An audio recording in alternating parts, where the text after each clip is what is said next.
Hello friends, என்னோட பேர் Hemamalini. Welcome to Malini's Dhaba. இன்றைக்கி நம்ம சேனலில் சமைக்கும் போதே நாவில் நல்லா எச்சில் ஊறுற அளவுக்கு சுவையில், அதுவும் கிராமத்து சுவையில் பிடி கருணக்கிழங்க வச்சு எப்படி காரக்குழம்பு செய்கிறதா இந்த வீடியோவில் பார்க்க போகிறோம்.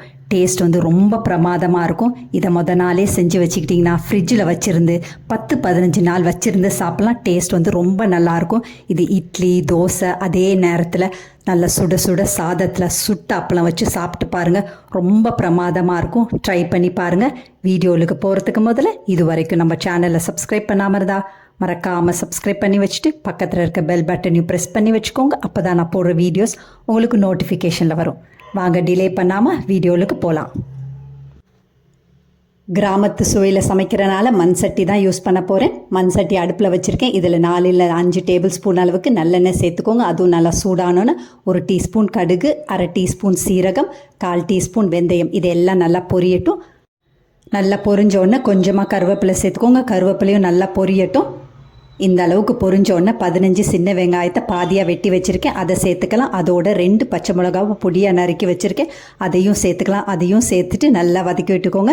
2 நிமிஷம் நல்லா வதங்கினோடனே 15 பூண்டு எடுத்து, சின்ன சைஸ் பூண்டு எடுத்து நல்லா தட்டி வச்சுருக்கேன், அதை சேர்த்துக்கலாம்.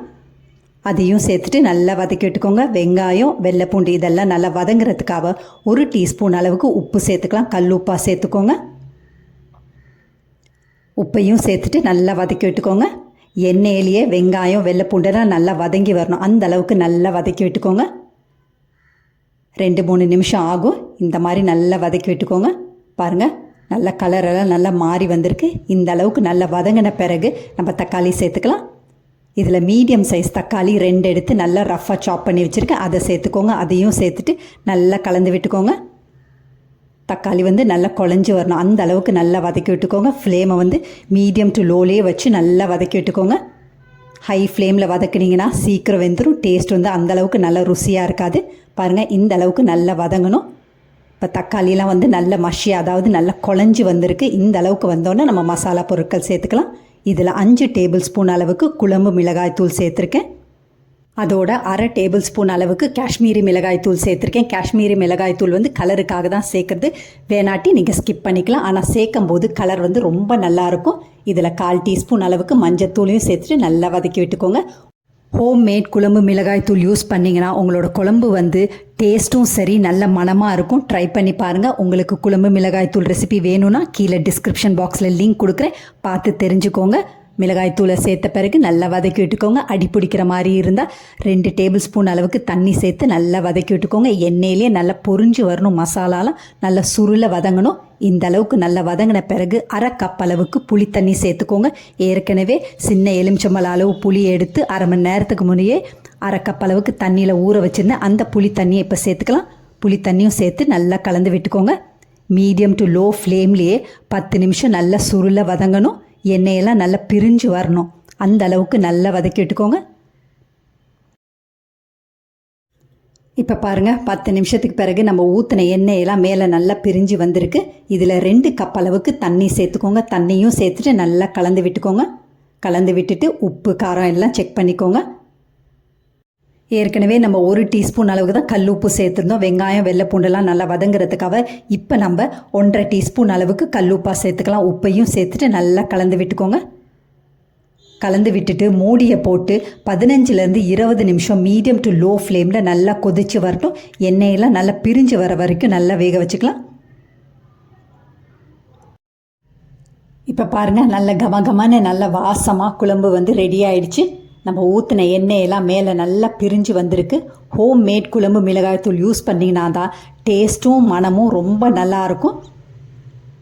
நல்லா கலந்து விட்ட பிறகு நான் ஏற்கனவே 250 கிராம் அளவுக்கு பிடி கருணக்கிழங்கு எடுத்து நல்லா மண் போக கழுவிட்டு ப்ரெஷர் குக்கரில் 1 சவுண்டு வர வரைக்கும் வேக வச்சு உப்பு போட்டு வேக வச்சு தோலெல்லாம் உரித்து எடுத்து வச்சுருக்கேன். அதை பாதியாக வெட்டி வச்சுருக்கேன், அதை சேர்த்துக்கலாம். அதையும் சேர்த்துட்டு நல்லா கலந்து விட்டுக்கோங்க.